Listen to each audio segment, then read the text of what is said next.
বাংলাদেশে ভগবান আর গুরুর খুচরো খুব বেশি মেলে, এদের পাল্লাই পড়বেন না। এ দোষ শুধু আমাদের নয়, ভালো গুরু পাওয়াটা ভগবান পাওয়া সুলভ, কিন্তু সৎ গুরুদেব পাওয়া দুর্লভ।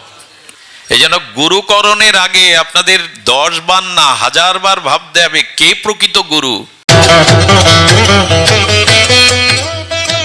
এখন দেখছেন হিন্দু মিডিয়া, চ্যানেলটি সাবস্ক্রাইব করুন। তো আমাদের এই সনাতন ধর্মের এখন একটা যন্ত্রণা দেখা দিয়েছে, যন্ত্রণাটা আমাদের খুব যন্ত্রণা দেয়। প্রতিটা অভিভাবক মনে করে আমার ছেলে মেয়েটা ভালো শিক্ষকের কাছে পড়াশুনো করুক, অনুশীলন করুক।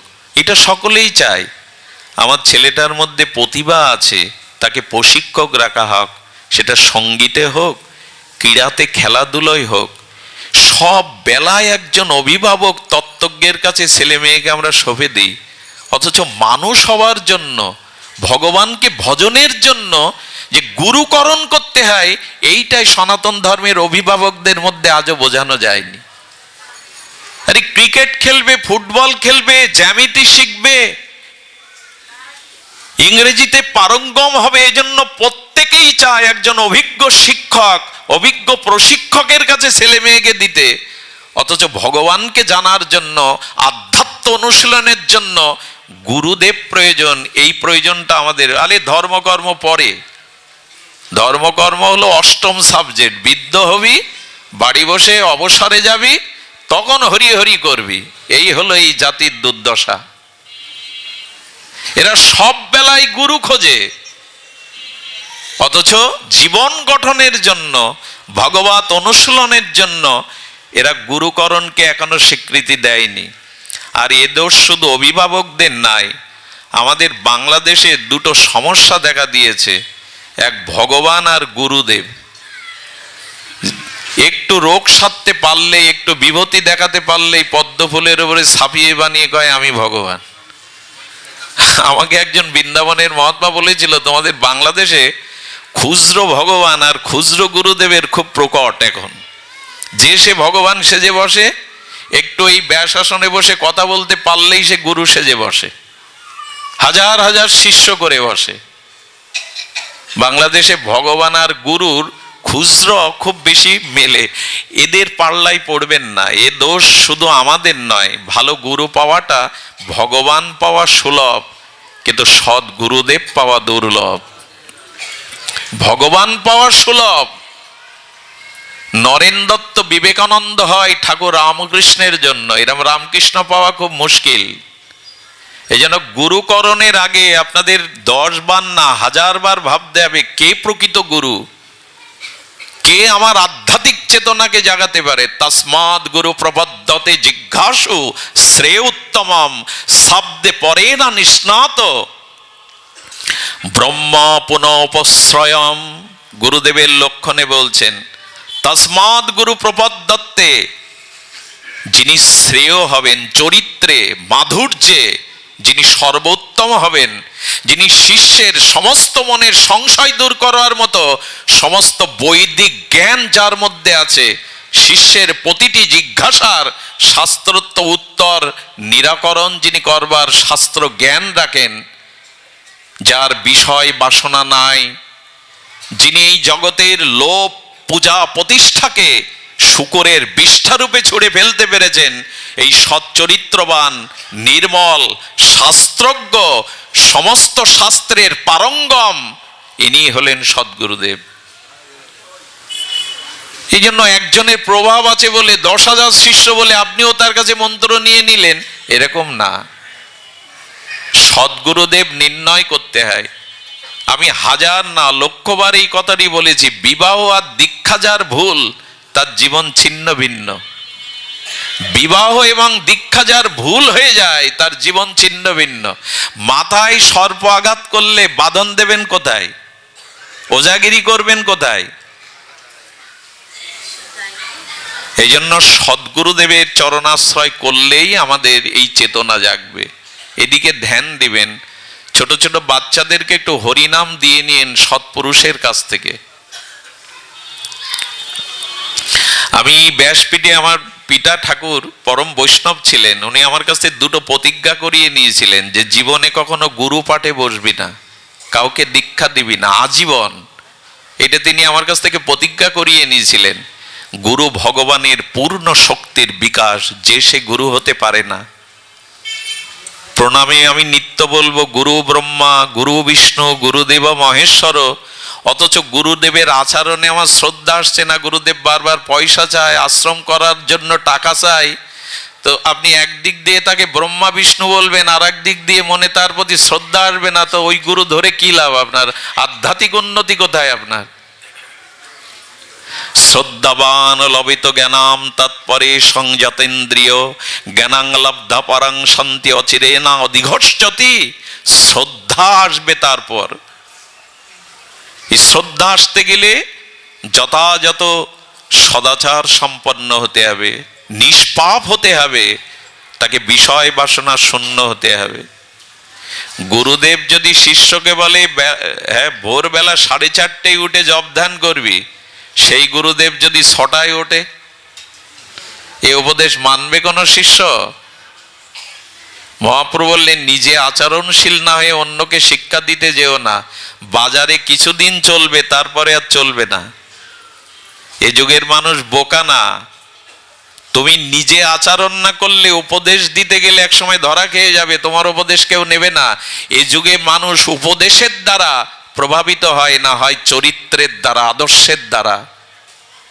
শুধু ভালো পাণ্ডিত্যপূর্ণ মুখস্থ করা শব্দ সাজিয়ে বলতে পারলেই তিনি পাঠক নন, তিনি আচার্য নন। এতে কিছুদিন মানুষকে মোহিত করা যাবে, চিরদিন যাবে না। এই জন্য সদ্গুরুদেবের আশ্রয় ব্যতীত গুরু কৃপা হি মূলম, গুরু কৃপা হি শুধু কেবলম নয়, গুরু কৃপা হি মূলম।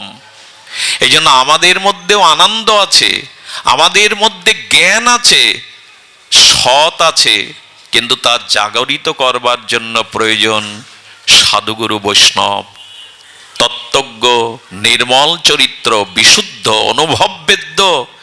এই সাধুর সঙ্গ যদি কখনো পান, তবে জানবেন আপনার ভাগ্যের দুয়ার খুলে গেছে। এই তজ্জাতীয় কোনো মহাপুরুষের যদি দর্শন সান্নিধ্য পান, তাহলে জানবেন আপনার ভাগ্যোদয় হয়েছে, আপনার বিবেক জেগে যাবে। এই জন্য সাধু সঙ্গের মহিমা আমাদের অবলোকন করতে হবে। এই সচ্চিদানন্দর জাগরণ, এই স্বরূপ জাগরণ আমাদের মধ্যে আসবে। স্বামীজি একটা কথা বলতেন, গুরুদেব আমাদের কি জাগিয়ে দেয়? আমাদের সুপ্ত চেতনাকে জাগিয়ে দেয়, আমার স্বরূপ স্মৃতিকে জাগিয়ে দেয়। আমাদের অবস্থাও তাই, আমরা ভগবানেরই অংশ, কিন্তু এই জগতে মায়া মোহ অন্ধতার মধ্যে পড়ে, ক্ষুদ্রতার মধ্যে পড়ে আমরা আমাদের পরিচয় ভুলে গেছি। আমি অমৃতের পুত্র, আমি ভগবানের পুত্র, আমি এদের কারো নই। এই দুদিনের পরিচয় আমার নয়। অমৃতস্য পুত্র, তুমি অমৃতের পুত্র, সচ্চিদানন্দের পুত্র। তোমার ভিতরে ভীরুতা, কাপুরুষতা, ন্যূনতা মানায় না। তুমি রাজার রাজা। ভাগবত এই স্মৃতিটা আমাদের মনে করিয়ে দিতে আসে। এই পরিচয় গীতা শাস্ত্রে ভগবান দিয়েছেন, মাময়ী বংশ জীবলোক জীবভূতা সনাতনা মনা ষষ্ঠানি ইন্দ্রাণী প্রকৃতিস্থানি কর্ষতি। ভগবান বললেন জীব আমার সনাতন অংশ। কি বললেন এখানে? জীব আমার সনাতন অংশ, ওর মধ্যেও সচ্চিদানন্দ আছে, তবে ওটা বিভু, আমি অনু। বোঝা যায়? উনি বিভু, আমি অনু। সমুদ্রের জল এক ঘটিতে তুলে নিলেন, ঘটির মধ্যে সমুদ্রের জল, উপাদানে পার্থক্য নেই, কিন্তু সমুদ্র বৃহৎ আর ঘটের জল অনু। তেমনি আমার মধ্যে ওই সচ্চিত আনন্দ আছে অনু পরিমাণে, ওইটাকে জাগাবার নামই হলো বিবেক জাগানো, চেতনা জাগানো। এইটাই ভাগবত জাগিয়ে দেয়। তুমি চোরের ঘরে বড় হয়েছো, অভাব অনটনের মধ্যে বড় হয়েছো, তুমি এদের কেউ নও, তুমি রাজার রাজার পুত্র, তুমি অমৃতস্য পুত্র। এই পরিচয়টা যদি জানতে পারেন, আপনাকে নিজেকে শ্রদ্ধা করতে, দেখুন মানুষ যদি স্বামী বিবেকানন্দ একটা কথা বলেছিল যে নিজেকে বিশ্বাস করেন এই জগতে সে ভগবানকেও বিশ্বাস করে না। যার নিজের প্রতি শ্রদ্ধা নেই সে অন্য কাউকে শ্রদ্ধা করতে পারে না। তা আগে নিজের স্বরূপ পরিচয়টা জানুন। আমরা হেলাফেলা নয়, জানেন ব্রহ্মারও দুর্লভ এই মনুষ্য জন্ম, দেবতাদেরও দুর্লভ যে জন্ম আমরা পেয়েছি, দেবতারা এই জন্ম পায় না। আর সেই মনুষ্য জন্ম পেয়ে সেই সচ্চিদানন্দের অংশ হয়ে করছিটা কি, আমি আমার পরিচয় কি? এই স্বরূপ পরিচয়, এটা গুরু কৃপা মহতের কৃপা না হলে উপলব্ধি করা যায় না। ওই চোরের বাড়িতে মানুষ হচ্ছে ওই সংকীর্ণ, আর ওই যে প্রতিকূল পরিবেশে মানুষ হচ্ছে, যদি কোনো সর্বজ্ঞ সে বলে খোকা তোর চেহারার সাথে তোর স্বভাবের সাথে এদের মিল নেই, কারণ তুই রাজার ছেলে, তোকে এখানে অপহরণ করে এরা এনে রেখেছে। তখন জানতে চায় আমার বাবা রাজা, এই জন্য তো বলি আমার সাথে এদের মেলে না কেন, আমার বাবার ছবিটা দেখাতে পারো। প্রথমে বলে তোর বাবার নাম বলছি, নামটা মনে মনে করলেও শান্তি পাবি বাবার নামটা, তারপরে তোকে বাবার ছবি দেখাবো, আর একদিন সময় বুঝে এদের কাছ থেকে নিয়ে তোকে তোর পিতা রাজার কাছে ফিরিয়ে এনে যাব। তেমনি আমাদেরও মাঝে এই সাধু গুরুরা এসে জানিয়ে দেন তুমি এদের কেউ নও, তুমি ভগবানেরই, তুমি সচ্চিদানন্দের অংশ। এটা গুরুদেব এসে জানিয়ে দেয়, গুরুদেব বলে দেয় তুমি সচ্চিদানন্দের অংশ, তুমি অমৃতের পুত্র, তুমি এদের কেউ নও। এসছো দুদিনের কর্তব্য করতে। গুরুদেব কি দেয়? নাম দেয়। তোমার বাবার নাম, পরম পিতার নাম এই কৃষ্ণচন্দ্র। তারপরে ঘরে আমাদের ভগবানের বিগ্রহ দিয়ে দেয়, এলো তোমার বাবার ছবি, পরম পিতার ছবি। ওই নাম পেলে আর তার ছবিটা পেলে ইচ্ছা করে না তার কাছে ফিরে যেতে? বুঝতে পারছেন? এই জন্য হরি নাম, হরি কথা যত শুনবেন তত আপনার স্বরূপ পরিচয় জেগে যাবে। আমি তো এদের নই, এ জগতে তো আমি বিদেশি হয়ে এসছি, আমার দেশ তো এটা নয়, ভগবানের ধামই আমার স্বরূপ। এই পরিচয় সাধুগুরু বৈষ্ণব তত্ত্ব দিয়ে যখন জানিয়ে দেয় তখন লোভ হয়, আকর্ষণ হয়, কবে ফিরে যাব। এই মরজগৎ থেকে সেই অমৃতের এরই নাম যাত্রা। আর এটা জাগিয়ে দেয়, এই ঘুমকে ভাঙিয়ে দেয় শ্রী গুরুদেব, সাধুগণ। একবার এক সিংহী দৌড়াতে দৌড়াতে সিংহের বাচ্চা প্রসব করে সিংহী মারা গেল। কোথায় প্রসব করলো জানেন? মেষ ছিল, ভেড়ার দল দৌড়ে এসে পড়ল, সিংহের বাচ্চা প্রসব হলো ভেড়ার দলের মধ্যে। এখন জন্মের পরেই ও চারিদিকে পরিবেশে ভেড়াই দেখেছিল, মেষ দেখেছিল, আর সারাদিন পর ওই মেষের দলে ভিড়ে ওদের সাথে চলে যায়। জঙ্গলে উন্মুক্ত এই মেষের দলের সাথে বেড়ে উঠতে উঠতে ওদের সাথে চলতে চলতে একসময় ওর বীর্য বিক্রম ভুলে গেল। কিছুটা যখন বড় হয়েছে, সিংহরাজ পশুরাজ নদীর ওপার থেকে দেখছে, আলে আমারই স্বজাতি মেষের দলের মধ্যে ম্যাও ম্যাও করছে, ওদের সাথে ঘুরছে। ও তখন কি করেছে? এই পথ থেকে গম্ভীর গুরু গর্জন শুরু করেছে, তুই দেখ, তুই মেউ মেউ করা জিনিস নয়, তুই সিংহ। কিন্তু ওই ডাক শুনে ওর চেতনা ঘুরছে না, ওর গলা সচ্ছে না। ছোটবেলাতে ওই ম্যাও ম্যাও করা অভ্যাস, ওই দলেই তো মিশেছে, ওই পরিবেশেই তো বড় হয়েছে, ওদের অনুকরণীয় করেছে। সিংহ তখন কি করলো জানেন? বীর বিক্রমে তার বীর্যবর্তা দিয়ে এসে একটা মেষকে শিকার করলো। ওর রক্ত খেতে খেতে ওর গালের ভিতরে, জিহ্বার ভিতরে কিছুটা মাংস রক্ত দিয়ে দিল। তখনই ও ঝেড়ে উঠে গর্জন করতে শুরু করলো। ঠিক প্রকৃত গুরুদেব, পরকিত মহাত্মারা যেদিন আপনার ভিতরে জানিয়ে দেবে তুমিও ভগবানের অংশ, তুমিও সচ্চিদানন্দের অংশ, এই ক্ষুদ্র দেহভোগ কাম কামনা ভোগের জন্য তুমি আসনি। মানুষ অনেক উপরে উঠতে পারে, দেবতারাও অত উপরে উঠতে পারে না। শুনে রাখুন, মানুষ যদি সৎ হয়, মানুষের যদি জ্ঞান বা চেতনা জাগ্রত হয়, দেবতারা বরণডালা নিয়ে অপেক্ষা করে তুমি ভগবানের রাজ্যে ফিরে যখন যাবে, আমরা তোমাকে সৌভাগ্যবান মনে করে আরতি দেখাবো। এই জন্য দেবলোকেও দেবতারা অপেক্ষা করে, দেবতারাও ভগবানকে প্রার্থনা করে এই ভূখণ্ডে একটি মনুষ্য শরীর দাও যাতে তোমার ভজন করতে পারি। সেই মানুষের মানায় পরস্ত্রীর প্রতি আসক্তি, সেই মানুষের মানায় ভাইয়ের প্রতি নিষ্ঠুর ব্যবহার, সেই মানুষের মানায় স্বজাতির বিপদে হাত পা গুটিয়ে বসে থাকা। যখন আপনি স্বরূপ পরিচয় জানবেন তখন জানবেন আপনি ভগবানের সচ্চিদান অংশ। একদিন চেতনা জাগলে কি হয় মনে পড়লো, ক্ষমা করবেন দুর্বলতা আনতে চাই না, আমি আবেগের কথা আমি আনতে চাই না, তবু এসে যায়। ভারতবর্ষের তখন তো অখণ্ড ভারত, এই অখণ্ড ভারতবর্ষের ভারত মাতার স্বাধীনতার জন্য প্রথম শহীদ হন ক্ষুদিরাম বসু। এনার বয়স কত তখন? 18 বছরের যুবক। কত বছর বয়স? 18 বছর। ক্ষুদিরাম নামটা কেন জানেন? সে সময়ের সমাজের প্রেক্ষাপটে ক্ষুদিরামের গর্ভধারিণী সন্তান প্রসব হলে সন্তান মারা যেত। তা গ্রাম বাংলা একটা প্রচলিত সংস্কার ছিল যে মার গর্ভের সন্তান প্রসব হওয়ার পর যদি বারবার মারা যায় তো এই সন্তানকে বাঁচানোর জন্য মাসি বা অন্য কারো কাছে বিক্রি করে দিত। এরকম একটা প্রচলিত ধারণা ছিল, থাকে তো অনেক দেশাচার লোকাচার। তো ক্ষুদিরামের মা তার মাসির কাছে 1 কেজি খুদের বিনিময়ে ওকে বিক্রি, যদি বেঁচে থাকে সন্তানটি, মার মন তো, এই জন্য ওর নাম রাখা হয় ক্ষুদিরাম। মাসির বাড়িতে ওর কাজ কি ছিল জানেন? অভাব ছিল তো ফুলের মালা মাসি তৈরি করে দিত, আর ওইটা বিক্রি করে ফেরি করে যা কিছু উপার্জন হতো মাসির সংসার চলতো। খুব বেশি লেখাপড়াও শিখতে পারেনি ক্ষুদিরাম, কিন্তু মাসি তার হাতে তুলে দিয়েছিল শ্রীমদ্ ভগবদ গীতা। বাংলাই পড়তো সে।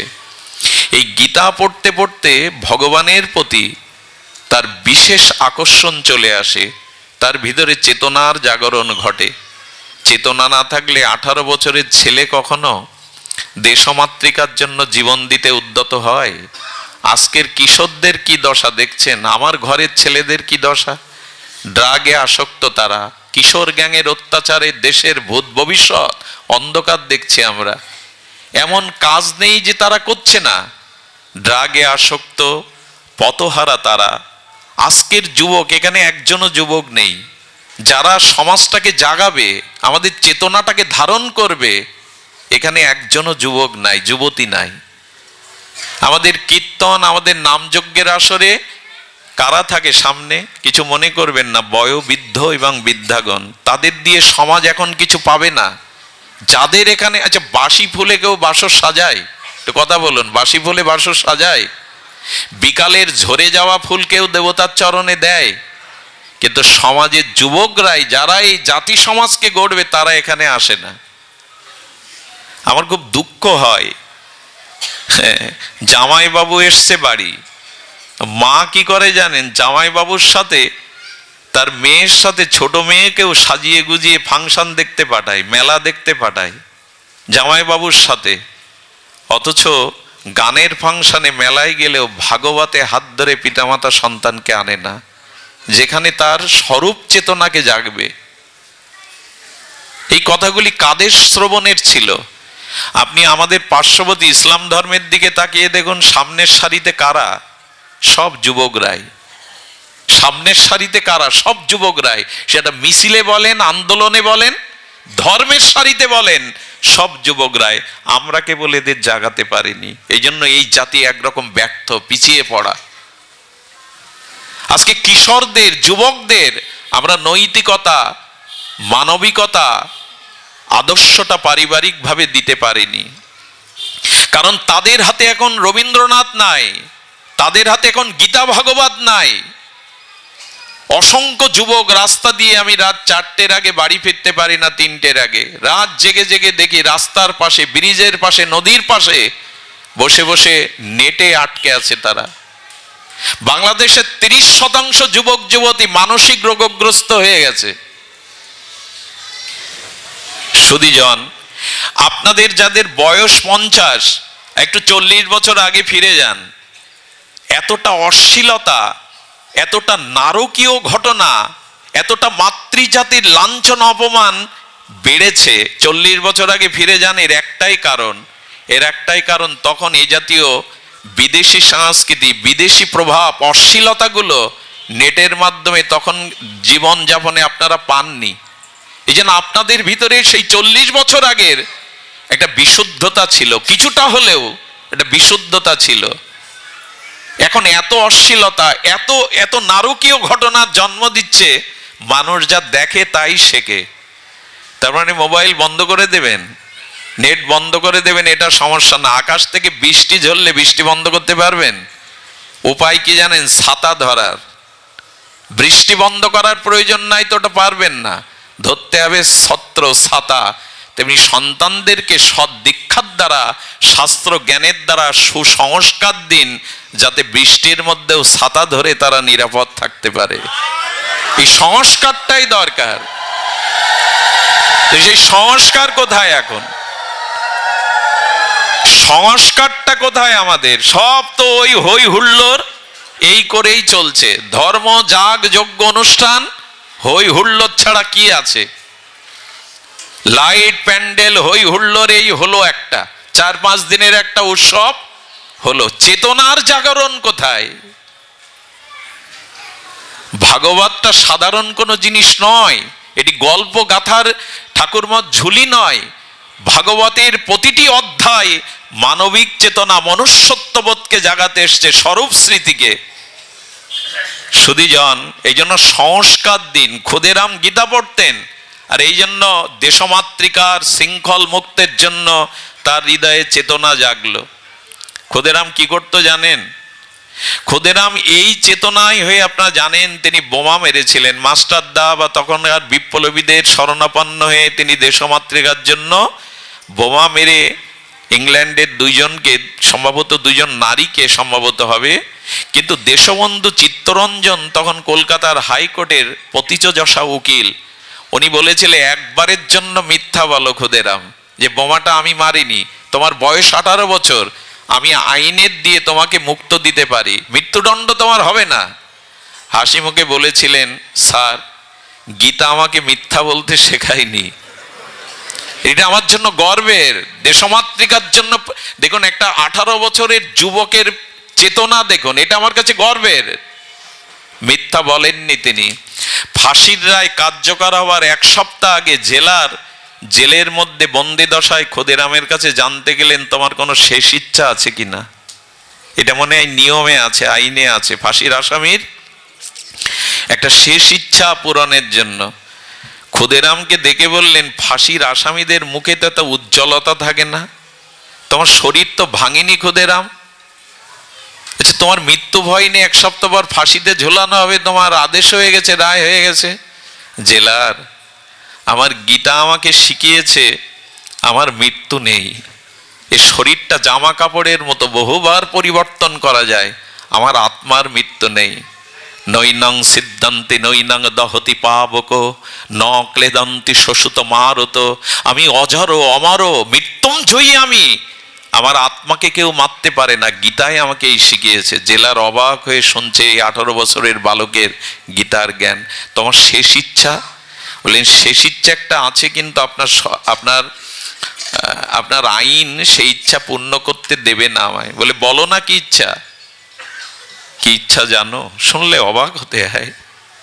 বলেন, ফাঁসির মঞ্চে কালো কাপড় আমার মাথায় দেওয়া যাবে না, কোনো জল্লাদ ফাঁসির রশি আমার গলায় দিতে পারবে না, আমি নিজেই আমার ফাঁসির রশিটা আমি গলায় পরিয়ে দেব। পারবেন এই ইচ্ছা পূরণ করতে? অবাক হয়ে জেলার তাকিয়ে বলছে, কেন তোমার এই ইচ্ছা? বলেন, এই কারণে আমি মালা বেচতে যখন যেতাম, পাড়ার রাধা গোবিন্দ মন্দির দেখতাম, আর এই মালাগুলো ভগবানের গলে মানাবে বলে বারবার মন চাইতো প্রভুর গলে পরিয়ে দিই, কিন্তু ওইটুকু ছিল মাসির বাড়ির আহারের একমাত্র সংস্থান, তাই মালা আমি পরাতে পারিনি। ভেবেছিলাম যদি দেশ স্বাধীন হয়, জীবনে উন্নতি করতে পারি, রাধা মাধবকে সাজাবো। সেই ইচ্ছা তো আমার পূর্ণ হলো না জেলার। তা আমি গীতার দ্বারা জেনেছি আমার রাধা মাধব আমার হৃদয়ে আছে, আত্মারূপে আমার হৃদয়ে আছে। আমি ওই ফাঁসির রশিটাকে মালা মনে করে শেষবারের মতো আমার রাধা মাধবকে আমি গলায় পরাবো। পারবেন ইচ্ছা পূর্ণ করতে? হাসি মুখে এই কাজ করেছিলেন। কোথায় গেল এই চেতনা? এই চেতনা শাস্ত্র দিতে পারে, এই চেতনা গীতা দিতে পারে। এই জন্য আজকে পদ্মার ভাঙনের মতো ভেঙে যাচ্ছে আমাদের যুবক কিশোরদের ভবিষ্যৎ, তাদের জীবন আজ ভাঙনকুলের মতো। জাগান, ফিরে তাকান, নাহলে এই জাতীয় সমাজকে তুলতে পারবো না আমরা। এ আমার আবেগের কথা নয়, আশার মাতানোর কথা নয়, এই কথাগুলো আমাদের চেতনায় আনতে হবে। চারিদিকে ক্ষয়ে ক্ষয়ে যাচ্ছে। শিক্ষা, দীক্ষা, বিবাহ কোন সংস্কারই সনাতন ধর্মের সাধারণ ধর্ম নয়। পৃথিবীর সমস্ত ধর্মের জননী এই সনাতন ধর্ম। সারা পৃথিবী তাকিয়ে আছে গীতা ভাগবতের দিকে, এরাই শান্তি দিতে পারে। গীতার একটি শ্লোক পর্যন্ত কোন দার্শনিক অপব্যাখ্যা করার সাহস দেখায়নি। গীতার একটি শ্লোক পর্যন্ত পৃথিবীর কোন দার্শনিক ভুল ব্যাখ্যা করার দুঃসাহস দেখায়নি। এই ধরার ধুলিতে স্বয়ং ভগবানের মুখনিসৃত বাণী, সেই গীতা আজ মরার বুকের উপরে দেয়া হয়। গীতা চর্চা কোথায় হয়? সুধীজন, আমার কথাগুলো একটু উত্তক্ত হয়ে যাচ্ছে। আমি আমার আবেগকে হয়তো সামলাতে পারছি না, ক্ষমা করে দেবেন। জাগান, পরিবারকে জাগান, পারিবারিক ধর্মীয় অনুশীলন শুরু করুন। আসরে 7 দিন 5 দিন নাম ভাগবত দিয়ে খুব বেশি কাজ হবে না যদি গৃহে অনুশীলন না হয়। আমাদের গৃহগুলো শ্মশান হয়ে গেছে, নেই ভগবানের নাম, নেই। আমার তো মনে হয় প্রতিটি গৃহে বছরে 2-4 বার ভাগবত হওয়া উচিত। সপ্তাহে একদিন পরিবারের সবাইকে নিয়ে গীতার একটা অধ্যায়, গীতার একটা শ্লোক অনুশীলন করা উচিত। এই চেতনা আমরা হারিয়ে ফেলেছি। সবশেষে বলি, ভক্তি হলো মা। ভক্তিকে মা বলা হয়, ভক্তি মা, তাই না? ভক্তিকে পিতা বলা হয় না। কেন জানেন?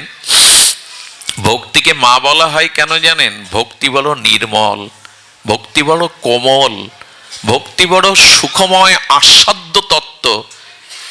সুধীজন, মায়ের বুকে যতটা স্নেহ মমতা আছে পুরুষের হৃদয়ে তা নাই।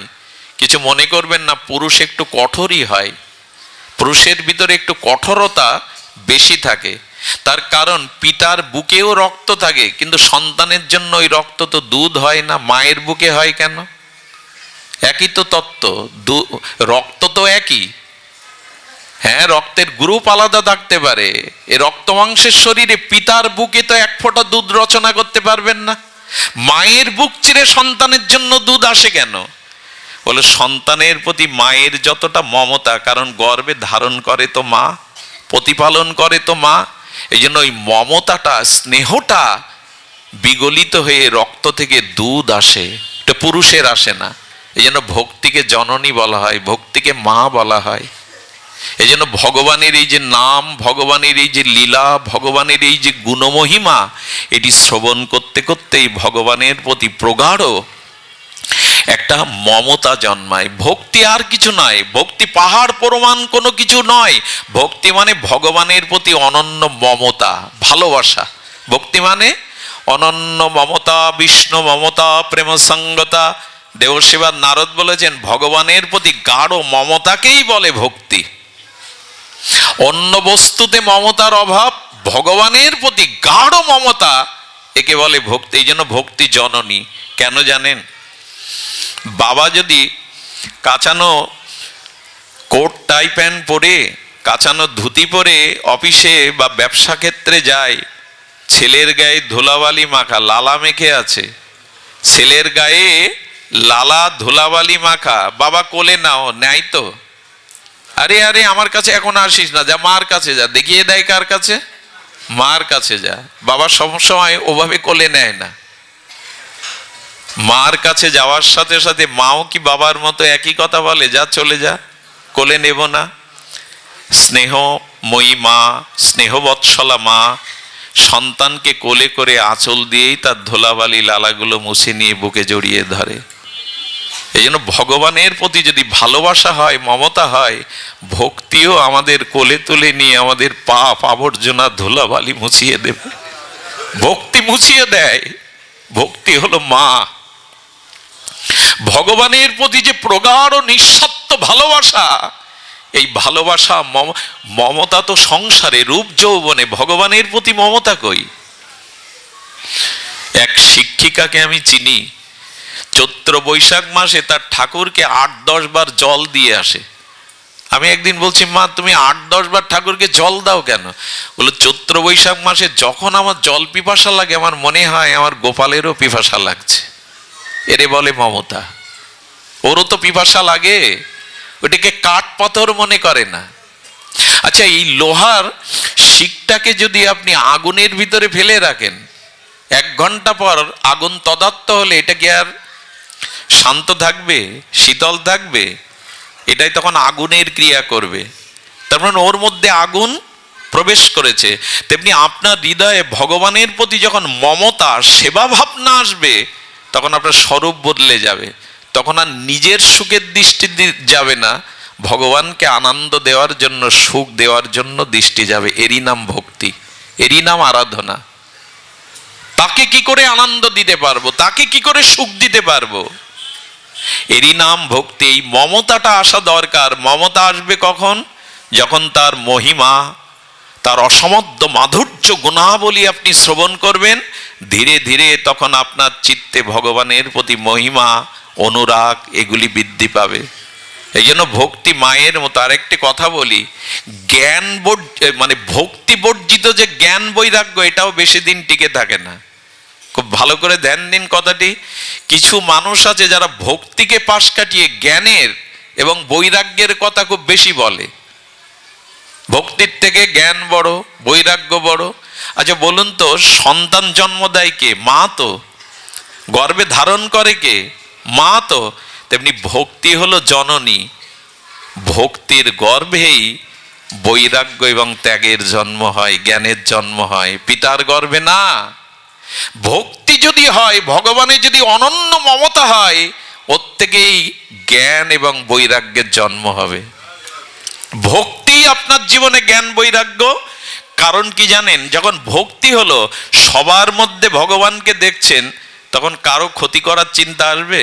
এই তো জ্ঞান এসে গেল। ভগবান সবার মধ্যে, তো আমি কার ক্ষতি করব, কাকে নিচ ভাববো, ছোট ভাববো কাকে? এই তো জ্ঞান এসে গেল। আর যখন ভগবানকে সুখ দেওয়ার ইচ্ছা হবে, তখন নিজের ভোগের দিকে আর দৃষ্টি যাবে না। এই জন্য যার ভক্তি এসছে, সে পর স্ত্রীকে দেখলে মনে করে রাধারানীর অংশ ওরা, জগদ্ধাত্রীর অংশ ওরা। জ্ঞান বৈরাগ্য আলাদা আসে না, মার গর্ভেই তো জন্মায় সন্তান। তেমনি ভক্তি জননীর গর্ভে জ্ঞান বৈরাগ্যের উদয় হয়। ভক্তি এলেই আপনার ভিতরে জ্ঞান বৈরাগ্য আসবে। সুধীজন, এই জন্য ভক্তির অনুশীলনী আমাদের প্রয়োজন। জ্ঞান কর্ম যোগ ধর্মে কৃষ্ণ নহে বশ, কৃষ্ণ বশ হেতু একমাত্র প্রেম ভক্তি রস। ভগবানকে ভালোবাসুন।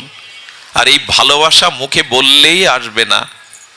ভালোবাসা 6টা জিনিসে আসে: দেওয়া নেওয়া, খাওয়া খাওয়ানো, আর মনের সংবেদনশীল গোপন কথা তাকে বলা, আর তার মনের গোপন কথা শোনা। এই 6টাই হলো প্রীতির লক্ষণ। কয়টা বললাম? 6টা। দেওয়া নেওয়া, খাওয়া খাওয়ানো, আর মনের গোপন কথা তাকে বলা, আর তার মনের কথাগুলো শোনা। এই 6টি জাগতিক বা আধ্যাত্মিক প্রীতির লক্ষণ। প্রীতি থাকলে এই 6টা থাকবেই। আচ্ছা, কারো প্রতি ভালোবাসা আছে 2টো লক্ষণে প্রকাশ হবে। সেটা জগতে হোক, আধ্যাত্মিক জগতে হোক, জাগতে হোক, ভালোবাসার 2টি লক্ষণ। খুব ধ্যান দিন। ভালোবাসার 2টি লক্ষণ হলো, প্রথমে যে যাকে ভালোবাসে তার কথা মনে করতে না চাইলেও তার কথা সর্বদা তার মনে জেগে ওঠে, মনে পড়ে। দ্বিতীয় লক্ষণ হলো, হাতে করে তাকে সেবা করতে খুব স্বাদ হয়। যদি একটু খাওয়াতে পারতাম, হাতে করে সেবা করতে পারতাম। এই হলো ভালোবাসার 2টি লক্ষণ। তো এই জন্য ভগবানকে সেবা করবার বাসনা আর তার কথা মনে স্মরণ আসা, এই 2টি যদি না আসে, জানবেন ভক্তির অভিনয় করছি, ভক্তি এখন আমার হৃদয়ে আসেনি। ভালোবাসা আছে অথচ তার কথা মনে পড়ে না, তার নাম ভালো লাগে না। কোনো কিশোর যদি কোনো কিশোরীকে মন দিয়ে দেয়, ওই কিশোরীর জন্মস্থানের নামটা সাইনবোর্ডে খবরের কাগজে 2 বার 3 বার দেখে, তার গ্রামের নামটাও তার কাছে প্রিয় হয়ে যায়। ভালোবাসার এরকম ধর্ম। তা আপনি ভগবানের প্রতি মমতা আছে এটা বোঝা যাবে ভগবানের কথা যখন আপনার প্রিয় লাগবে, ভগবানের নাম যখন আপনার প্রিয় লাগবে। এটাই ভালোবাসার লক্ষণ। ভালোবাসা এমনি এমনি মুখে বললে হবে না, তাকে সেবা করার স্বাদ জাগবে। তো আসুন আমরা এই শুদ্ধা ভক্তির স্তরে আসবার জন্য এই হরিকথা শ্রবণ কীর্তনের দ্বারা ভগবানকে একটু ভালোবাসা দেই। আর ভালোবাসা দেবেন এই কারণে, এটা আমার খুব মার্মিক একটি কথা, ভালোবাসা যদি ভগবানকে না দিয়ে অন্যদিকে দেন তবে জড় ভরতের মতো অবস্থা হবে। এত বড় মুনি, যৌবনেই যিনি রাজ্য ছাড়লেন, গৃহ ছাড়লেন, যৌবনাবতী স্ত্রী ছাড়লেন, তিনি হরিণের চিন্তা করতে করতে মরাতে হরিণ হয়ে জন্মালেন। আমাদের কি দশা হবে জানি না যদি মন ভগবানকে না দিতে পারি। মৃত্যুর সময় যদি অন্তত ভগবানের স্মরণটা না আসে, খুব বড় ভুল হয়ে যাবে। যদি মৃত্যুর সেই সময়ে ভগবানের চিন্তনটা না আসে, তখন কিন্তু বড় ভুল হয়ে যাবে। মৃত্যুকালীন চিন্তায় আমার পরবর্তী জন্মের কারণ হবে। তবে এখানে চালাকি খাটবে না। সারা জীবন চর্চা না করলে, সারা জীবন অনুশীলন না করলে, সারা জীবন ভগবানকে ভালো না বাসলে মৃত্যুর সময় তার কথা, তার নাম মনে আসবে না, আসা সম্ভব নয়। এই জন্য মানুষের সময়গুলি, মানুষের জীবনে 24 ঘন্টার মধ্যে অন্তত 2 ঘন্টা তাকে ভগবানের এই ভজনে কাটানো উচিত। সেটা গ্রন্থ অধ্যয়ন, সাধুসঙ্গ বলেন, নাম জপ বলেন, যে কোনোভাবে অন্তত 1-2 ঘন্টা ভগবানের জন্য দেওয়া উচিত। আমি সকল কাজের পাই হে সময়, তোমারে ডাকিতে পাইনে। কবির এই কথা যেন মিথ্যা হয় আমাদের কাছে। আমি সকল কাজের সময় পাই। আমি কতবার বলেছি, মানুষ এখন 80% শহরের মানুষরা খবরের কাগজ পড়ে। এটা পড়া উচিত, পড়া আপনারা পড়ুন, আমার তাতে আপত্তি নেই। কিন্তু আধা ঘন্টা খবরের কাগজ পড়েন, আধা ঘন্টা কোনো গীতার একটা শ্লোক প্রতিদিন পড়েন 5 মিনিট ব্যাপী। আপনি 3 বেলা চা পান করেন, আপত্তি নেই, খান। কিন্তু ঠাকুর ঘরে গিয়ে কখনো মাকে বলেছেন, মা একটু চরণামৃত আমার হাতে দাও? চা না হলে তো চৈত্র মাসেও লেবু চা চাই, নাহলে মাথা ঘোরে। চা খান আপনি। কখনো ঠাকুর ঘরে গিয়ে বলেছেন, মা একটু ঠাকুরের চরণ ধৌত চরণামৃত দাও? এগুলি প্রয়োজন। অনুশীলনটা আনুন। যে ঘরে ভগবানের মঙ্গল আরতি হয় ভোরবেলা, যে ঘরে শ্রী ভগবানের সেবা হয়, প্রসাদ হয়, ওই তুলসী মিশ্রিত ভগবানের প্রসাদটা পেলেই তার ভিতরে ভগবানের অনুরাগ জন্মায়। সুধীবৃন্দ, এই জন্য আসুন আমরা আমাদের জীবনকে তিল তিল করে, প্রতিটি ক্ষণকে আমরা আধ্যাত্মিক চেতনায় ফিরিয়ে আনার চেষ্টা করি। সময় আমারও ফুরিয়ে এসছে, আমাদের জীবনেরও সময় সংকীর্ণ হয়ে আসছে। কখন কার সময় ফোরাবে জানি না। এর মধ্যে অনেক ব্যক্তি আছেন, আমারও বা কিডনি ভালো আছে আমি বলবো কি করে, আমারও বা লাংস ভালো আছে কি করে বলবো, কালকেই হয়তো ধরা পড়লো মরণ ব্যাধি। সময় কিন্তু সংকীর্ণ হয়ে আসছে, সময় কিন্তু পাওয়া যাবে না। এই জন্য সময় থাকতেই যেন আমরা আমাদের বিবেককে জাগাতে পারি। অনেক দিন বাদে এই গোপালগঞ্জের শ্রীমন্দিরে এসে ভালো লাগলো, আপনাদের মঙ্গলময় উপস্থিতি, আপনাদের বিশুদ্ধ শান্ত পরিবেশ। আমি আপনাদের চরণে মাথা বিকিয়ে প্রণাম জানাচ্ছি আপনাদের এই হরিকথা শান্তভাবে শোনার জন্য। আজকের অনুষ্ঠানটা মূলত বরুণকান্তি বিশ্বাসের আত্মার শান্তি কামনায়। একটা কথা বলি, সন্তান রিঙ্কু বিশ্বাস এবং পিঙ্কু বিশ্বাস, একটা কথা বলি, এই ভাগবতের মাধ্যমে কে যেন একজন আমাদের শুভর কাছে মনে প্রশ্ন করেছে যে এই পাঠ দিলে কি তার আত্মার কল্যাণ হয়? সত্যি সত্যি সে সারা জীবন পাপ কর্ম করলো, সারা জীবন অন্যায় করলো, আর পাঠ দিলাম উদ্ধার হয়ে গেল? পাপ কর্মটা আর পুণ্য কর্মটা আলাদা। অনেক মানুষ দেখবেন প্রশ্ন করে, একটা মানুষ ভগবানকে স্মরণ করে না, তার মানবিক মনুষ্যত্ব নেই, অথচ বাড়ি গাড়ি সুখে আছে সে। আর যে ভগবান ভগবান করে, আদর্শ নিয়ে চলে, তার দুঃখ ব্যাধি যন্ত্রণা তো তোমাদের হিসাব তো মেলে না।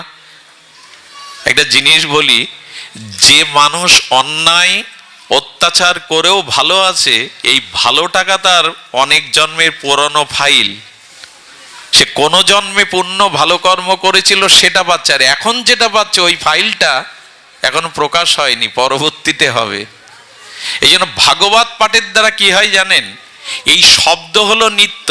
এই যে ইথার তরঙ্গে শব্দগুলো চলে যায় না, ওই শব্দ যদি আত্মার উদ্দেশ্যে, মানে বিকাশে নাম্বারে টাকা পাঠালে আসে না আপনাদের মোবাইলে টাকা, তো একটা যন্ত্র টিপলে যদি আমেরিকার সরাসরি কথা বলতে পারেন নিজের ভাইয়ের সাথে, বন্ধুর সাথে, ভিডিও কলে যদি আমেরিকার আপনি এখানে কথা বলতে পারেন, তো ভক্ত যদি ভগবানের কাছে হাত তুলে আত্মার জন্য প্রার্থনা পাঠায়, ওটা যাবে না তার কাছে? অবশ্যই যাবে। এই জন্য আপনারা সবাই একটু হাত তুলে ওনার আত্মার কল্যাণে প্রার্থনা করুন, উনি যেন দিব্য ধামবাসী হন। জয় শ্রী গুরু প্রেমানন্দে হরি বল। ওং সর্বে ভবন্তু সুখিনঃ, সর্বে সন্তু নিরাময়া, সর্বে ভদ্রাণি পশ্যন্তু, মা কশ্চিৎ দুঃখ ভাগ ভবেৎ। সুধীজন, আমাদের রাধাকুণ্ডের কিছু গ্রন্থ আছে আমাদের ভক্তপ্রবাদ ধনঞ্জয় কৃষ্ণ দাসের কাছে, আপনারা ওর কাছ থেকে গ্রন্থ সংগ্রহ করতে পারেন। রাধাকুণ্ডের কিছু দুষ্প্রাপ্য গ্রন্থ ধনঞ্জয়